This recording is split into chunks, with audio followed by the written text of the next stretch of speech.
Alrighty, here we go. We are live. I am your host, Myki Angeline with the Women's International Music Network, and this is our video podcast series, live front and center. And I always say that I'm excited about the guest. I'm really excited about this guest because the company she has founded is right up the alley for who I am and what I do. So without further ado, I welcome Misa Van Allen to the show. Thank you for having me. Absolutely. I love it. I'm so glad. Danielle, shout out if you're watching, for emailing me, because she emailed me wanting us to do a feature of your company, Color of Music Collective. And I was like, let's do one better. Let's have her on the show. Yeah. Which, when I say show, live podcast. So as I sit here on my phone and share this link that's just gone live, why don't you go ahead and let the audience know who you are and how you got started with, the idea behind Color of Music Collective. Yeah, of course. Thank you. My name is Misa Van Allen. My pronouns are she, her, hers. And I started the Color Music Collective probably back in late May of 2020. Oh my gosh, I'm still getting used to saying 2021. The year flew by. But I started the Color Music Collective because I wanted to amplify POC and LGBTQ voices in the music industry, because as a Black woman in the music industry, I really struggled with imposter syndrome. And for you guys that really don't know what imposter syndrome means, basically means that you feel like you don't belong in a certain place, in a certain community, because of how you think of yourself, just because it could be of how you look, it could be of how you identify, your race, anything really. And I really struggled with that because the music industry isn't really diverse. And I met my now best friend Carla at my second internship in Chicago, where I'm originally from. And she is a powerhouse. She is a queer identifying woman, and she's a first generation graduate student. And she's also just really out there in the community. And that was the first time I really ever worked with someone like that. So we really got along quite well, because obviously we really got each other because of that. And we wanted to form a community or an organization, but we were so busy, obviously, interning and being in school, we didn't have enough time. And when I was graduating and when she started her first job, we were like, why not just start it now? I mean, let's take advantage of, everything being online, and everything is virtual. Everything is pretty much on social media. Like, let's start it now. So yeah, we started back in May, and our company just really flourished. And I think a lot of it is because we got started during a pandemic when everything was online and people didn't have the ability to go to a conference like NAMM or Polestar or Music Bids, which was probably one of the biggest ones. And all those were canceled. So for young students, it's really hard to network when you can't go to those things and you don't know anybody in the industry. So yeah, that's kind of what happened. And we started doing our first networking panel, and then one after another. And now we have our first sponsorship, which is DistroKid. Congratulations. Thank you. That's awesome. Yeah, I know. So things have obviously been moving quite quickly, but it's honestly just been a dream to be a part of an organization that is really close to my heart. And I'm so happy that I can give back during such a difficult time for many of those people.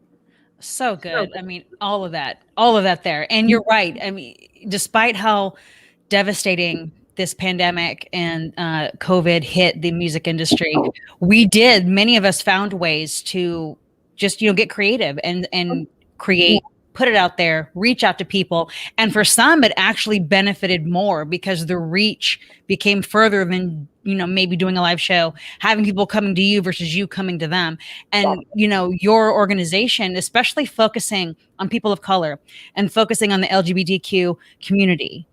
I mean, why that niche? Mm-hmm. Well, like I said, for the LGBTQ community, for Carla, it's been really important for her because she just came out about 6 months ago to her office, and she's older than me. She's almost 24 years old. So before that, can you imagine not being your true self and I can attest to that. I'm 52, so I have stories. So she's 24. How old are you?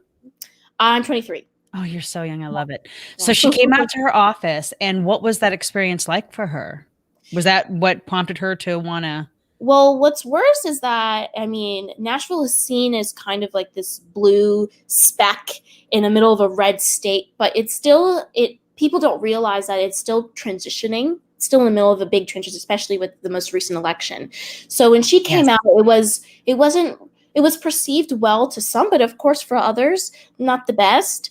And for her way of coping with that was through the Color Music Collective, because she was able to see through her own personal situation what it was like to deal with that. And because she was so out and proud about it in our panel, a lot of people who also were in the same situation or were closeted in their office, they came to her and was like, hey, like, you made me come out in my office. Like, I've been working at this company for 10 years, 15 years, 20 years, and you made me come out. And she's just a young woman, and she, like, 30-year-olds and 40-year-olds are coming to her and saying, like, you made me come out.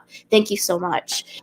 And that's powerful. Like, yeah. That is so powerful. Yeah. And for me, like I said, imposter syndrome is something that a lot of Black women, Black men deal with on a daily basis, not just in the music industry, but really in any office setting, especially on the corporate side. So, I really wanted to start something that I was passionate about and that I could help people with.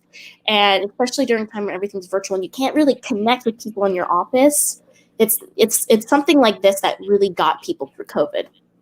Oh my goodness. And and let's touch on that. I guess more than touch on that. You brought up about the imposter syndrome as a Black woman in business, I mean, businesses in general, because I recently took on a clock in, clock out job, which I haven't done in a number of years. And we go through these trainings, and one of the trainings was unconscious bias training and harassment training, because everything, especially like you said, with the changing of the guard in her administration, right? And shout out to Kamala. Oh my gosh. Okay. Yes. We talk about that, I'm going to cry. But and then all the flipping, I mean, Biden's hand must be cramped. He is writing so many, right? Because he just flipped the transgender being allowed in military today. Yeah, I know. All these doors are going to open back up and then open more. Yeah. And organizations like yours, so important, because you're providing a platform for those to realize they're not alone. If I'm not wrong. I mean, since you started it, what has it been like? I mean, what has your attendance been like? How has it been received? Color Music Collective.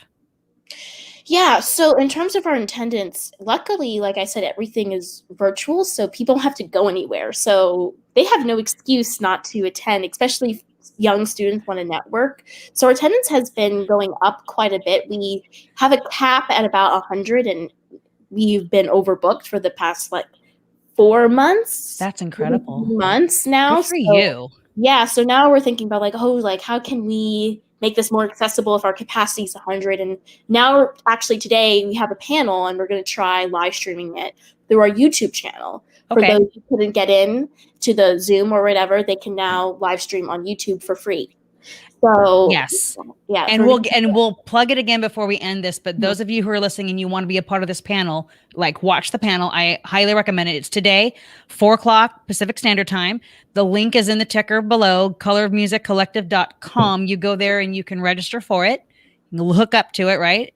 Am I saying that correctly? Mm-hmm. Yep. Okay, perfect. It's super easy. You just click the little calendar, and you'll just be able to access it through there. Awesome. Mm-hmm. So, going through my list of questions, I noticed on your link tree, you also link up different organizations to kind of educate those coming to your site and those volunteering and working within your company. Do you want to touch on a couple of those that you have listed in your link tree? I know Trevor Project is one of them. Yes. So a lot of people come to us in our DMs, or just even message me personally or email me, hey, are there any organizations that are similar to yours that I could maybe donate to as well? I love what you guys are doing. What made you start this? Did you get any feedback from other organizations that are similar to yours? And so me and my co-founder Carla, we were trying to figure out, how can we make this more accessible for people, instead of just us emailing people back every single day our favorite 5 nonprofits that we are really passionate about. So the Linktree did just that. We highlighted some of our favorite nonprofits that are some big, but mostly some small that some people may have not even heard of based off their location. So that's what that is. But our most recent project that we did in regards to that was focused on mental health for BIPOC people. So important. Yeah, so we highlighted nonprofits that focused on giving free mental health counseling. Oh, wonderful. Yeah, so that's what we did a post on that, and that was like really perceived well. And one of the organization founders actually just got off the phone with me a few weeks ago now, and she was like, "We now are like fully booked for the past like 3 months." Yeah. So I was like, oh my gosh, wow, I'm glad I could help. So now we're trying to figure out what we can do next in terms of moving past mental health and figuring out what is another mission that is really important right now. But we're kind of just waiting to see where this political administration takes us and then maybe pick up something from that. But yeah. Mm-hmm. Absolutely. Especially with last year, mental health awareness was such a key thing to focus on even last year, with everyone stuck indoors, with kids stuck indoors and having to Zoom classes, people not being able to go out, getting sunshine. It's amazing when you have lack of sunshine, lack of fresh air, lack of socializing with people, what it can do to your psyche and what it can do to your mental health. So good for you to have that, and getting that feedback is so vital. So if I could ask, because obviously with your company being so important, what are 1 or 2 things you can mention sets it apart for the queer community, for the BIPOC community when it comes to being in the music industry? Because with Women's International Music Network, our goal is the platform because of the fact that women are so underrated. We're talking under 10% all across the board in anything. Does that narrow it even more when you're bringing up BIPOC, when you're bringing up LGBTQ community? Yeah. Oh yeah. So I mean, sadly, I find it really unfortunate that it took an event like George Floyd to really shift things in our industry. But since then, I've noticed an uproar of really seasoned music executives. I'm talking like maybe 40 years of experience that are coming out publicly and writing these letters addressed to their company themselves, addressed to a certain person, or just to the industry as a whole, saying enough is enough. And they're telling us through their eyes, through their years of experience, what they've seen throughout the past 40 years and what the next generation, LGBTQ and BIPOC generation, can do to change that. And that's what kind of got me started, and that's what sort of got the panels going and inviting those people on to speak. And yeah, like of course, like most of that information is quite negative, but what I like to do that's a little bit different from most organizations that are similar to us is come up with a game plan in each of our panels. So for example, like we talked about a mentorship program at, I think it was Universal, which obviously they have like a ton of record labels under them. And they talked about partnering with just HBCU students and matching them with an executive that may have 10 years of experience, 3 years of experience, 1 month, a year, anything. And they would mentor them through the rest of their college career. I mean, when could we do something like that? I mean, and a large part of that is because it is virtual. Everything's virtual right now. So I really enjoyed things like building that, helping with that program and seeing it through and seeing how well the students are doing. I think that's what really sets us up compared to most organizations. And of course, for the LGBTQ community, what most people really struggle with is, yeah, you may know someone at a record label or an agency that is queer identifying, but just because they're queer identifying, it doesn't mean they want to talk about it. Doesn't mean they're comfortable talking about it. Yeah. So what I do, instead of having them feel like the stage is on them and they're just in the middle of the spotlight, is I try to highlight more. I find that more young, more seasoned executives who are just upcoming. Oh, sorry. That's okay. You're in high demand. as I was saying, what I really like to do is I really like to focus on the young voices of the LGBTQ community to really speak up for them and really just highlight what they've done and throughout their college career, whether they got involved in an organization that's related to music or a Gay Straight Alliance organization, and how they brought that to them in their adult life. So that's what I really like to do. And that sounds all of that right there. Just so I'm sure you don't have like an age cap of any kind, but do you have what is the more popular age group in that attend your panels at this point in time? Definitely students. So we're talking about ranging from 18 to maybe recent post-grad, 22, maybe 24 at the far end. But then I've noticed recently that there's a lot of older people that are coming. So we're talking maybe 40 to 60 years old, which amazes me because my parents are in that age and they don't even know how to work Zoom. So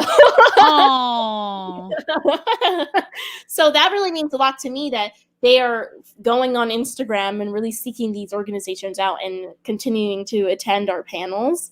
I really love that about us. So I really love that about you too. Yeah. You know, and you brought that up earlier when you mentioned about, is it Carla who was the one that came out at work? Mm-hmm. The younger generation, and like I mentioned already, I'm 52. So when I say younger, I'm talking anyone under 30. The 30 under generation are the ones really, in my opinion, opening doors for the older generation who till now didn't have the courage to accept, maybe even they go through their own imposter syndrome, meaning living a straight life and they're not, or living a cis female when they actually either queer or the transgender, what have you. And in seeing generations like yours, sort of, they can jump on that confidence train and then have a group to come out to and be supportive, because perhaps in their own group, they don't have that, 50 and above. You're talking a generation that grew up in the 70s, grew up in the 60s when that was not acceptable. And maybe the core group of their friends, they grew away from them once they became closer to being who they really are, whether it be music industry or not. So, and then music on top of that. So organizations like yours, I love hearing that you're starting to see, the older generation kind of, hey, can I come in? Can I come and talk about this stuff? Because, and to be honest, now that it's online, there's a safe space. Because even though you can, people can opt to not have a video going, but listen and watch. Or have the video up, but at least they still have kind of like the security of their own space while they're talking and hearing. And it's sort of like, it's like a step in the, like the door open, step in the foot in the door kind of thing. Maybe is that the word I'm looking for? I mean, I came out late. I'm telling you, I was 29 and it was 1997 and I was married and had a kid. And then realized. So I think I would almost think it's a tit for tat where the older generation can even give the experience of, I know what it feels like to be closeted for the majority or half of my adult life. Whereas generation like yours, some of you knew when you were 4 and never hit it, and it's just, there's that beautiful exudance of confidence without ego because you just didn't know any different. So, and then add that to the music community. So now in your panels, can you give an example like of a past panel? What was discussed when it came? Is it just the focus on being BIPOC or LGBTQ? Or was it also discussion on, advice you would have on being successful in the industry for who you are? So we focus on a little bit of both. Of course, we'd like to highlight BIPOC and LGBTQ identifying folks on our panels, but I really like to incorporate, and maybe a little bit weird, but I really like to incorporate at least one ally, so someone that is straight or white identifying, because those people exist and they are allies to our community. So I always like to have at least one person, and if they're comfortable, speak about what they've done, maybe longer than most allies that are just joining both of our communities, and talk a little bit about what other people can do who are now just getting on the bandwagon or getting on just really finding out more and educating themselves more on what they could be doing as a community. So I really like to have at least 1 to 2 allies of our community, one younger, one a little bit older, and talk a little bit about that. But yeah, hopefully that answers your question. Actually, I am glad you brought that up, because I wanted to ask in case that wasn't the right question, was for people that are listening and wonder if these panels are exclusive, if you're not, if you're white and cis and straight, does this mean you can't attend? You just answered the question, because the education is for everybody.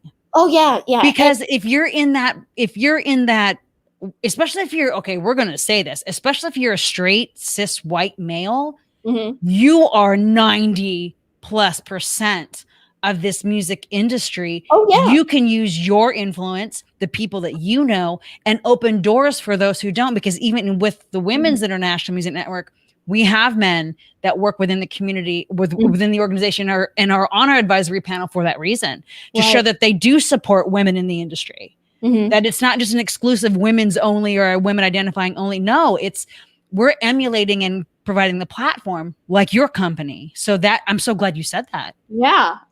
That's so key. So do you have straight white people attending the panel? Oh yeah. Oh, awesome. I mean, obviously not as much, because of course I know it can be a little bit intimidating, but I always like to end your panel saying like, hey, like, this is open for everybody. This is open for straight people, allies, really anybody. If you happen to know of a friend that maybe wants to use this time to educate themselves more on our issues, feel free to invite them. It's free. Just register, or maybe go with them, maybe share the screen with them, do whatever. It's just as important opportunities to educate themselves. Oh, that is so amazing. That is so great, because that's how community and collaboration happens, and how minds are opened, because many aren't aware that exists, because for them in their life and however they saw it, that was never a consideration, to this day, it's 2021 and women are still not taken serious in the music industry, much less add on a woman of color, add on she identifies as queer on some end, or transgender to woman.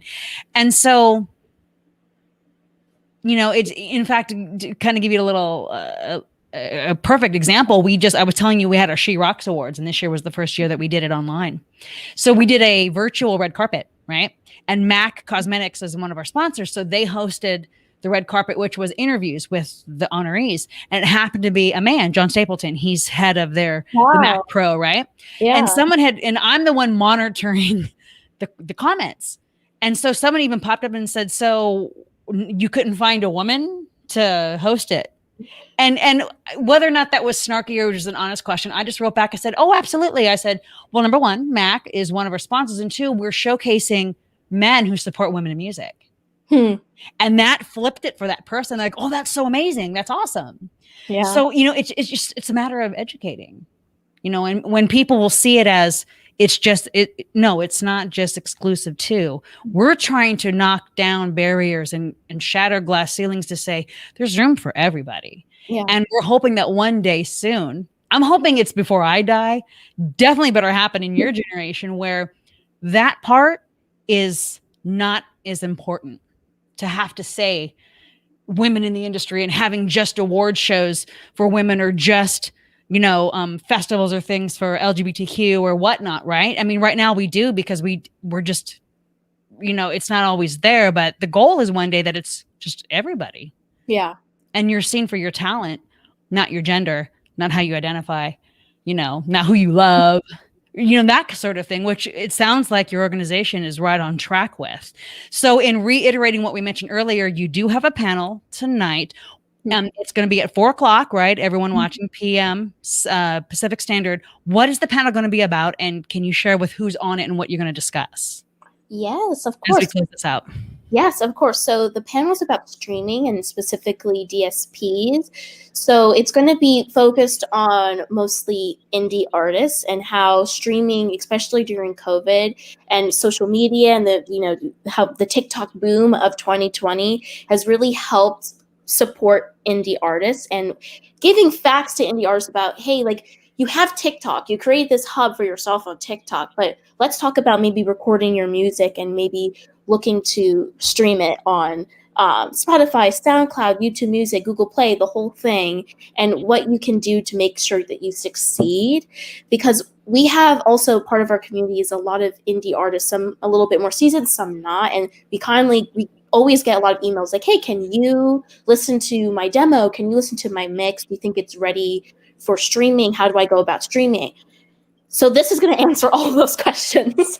Perfect. You're right. Especially for the indie artists. They took the hit really hard last year. I have friends who, the moment things shut down in March, within a week, lost an entire year's worth of gigs. And I know some seasoned folks that perform over 200 times a year. Oh, yeah. And that was all gone. So what you're presenting tonight is perfect because you've had TikTok, Lord, I will never do TikTok because I don't have the bandwidth. I'm on too many other things. Yeah.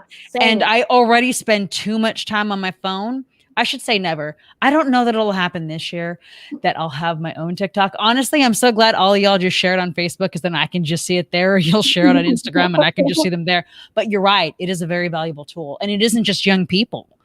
Everyone's on it. It's just taken off like wildfire. So that's so great that your panel tonight's going to talk about those things. That sounds really important. Perfect. And everyone watching, if you're going to do that panel, go to the website below, colorofmusiccollective.com to register for that. Really important. I think you all should attend that. I'm going to do my best. I have things I'm flipping right after this, but I'm going to do my best to try because I really want to sit in on one of your awesome panels. And I want to say thank you. Oh, yeah. Thank you for being here. Absolutely. And it's also recorded too as well. We have a lot of international students. So we record it and we post it live on our YouTube channel after. So if you can't make it, don't worry. We'll post it the next day. There you go. I should say, I'm not trying to freak people out that you can't make it. Yes, you do. Because on the website, I did say you did have a couple. They are saved. Go to them. Definitely. This is an organization worth visiting time and time again. I thank you again, Mia, for taking the time out and being on the Women's International Music Network to talk about Color of Music Collective. Was there any advice you wanted to give as we close this out? I mean, on things that we haven't already covered in this interview. I feel like I've touched on everything that's important to me. But also like something that I realized, especially not what a lot of students are doing, because everything is virtual and there's not really a lot of internships that are going on. Please look into communities like mine or like Girls Behind the Rock Show or really any organization that's a nonprofit that still focuses on music, because I feel like a lot of students think like, oh my God, like there's no internships. That means I can't do anything. I have to change career paths. No, maybe go a little bit out of your comfort zone and look into a nonprofit or just a small organization, a small indie label, and just shoot them an email and just say like, hey, I'm a student. I just want experience. I want to learn more about what you do and see what happens. Perfect. You never know, because look what happened. Mia and I ended up talking on the Women's International Music Network, and we go off camera. We're going to talk about some more collaborations. So great piece of advice. Thank you so much for being here. I am your host, Myki Angeline, with the Women's International Music Network. For live, front and center. Have a great day.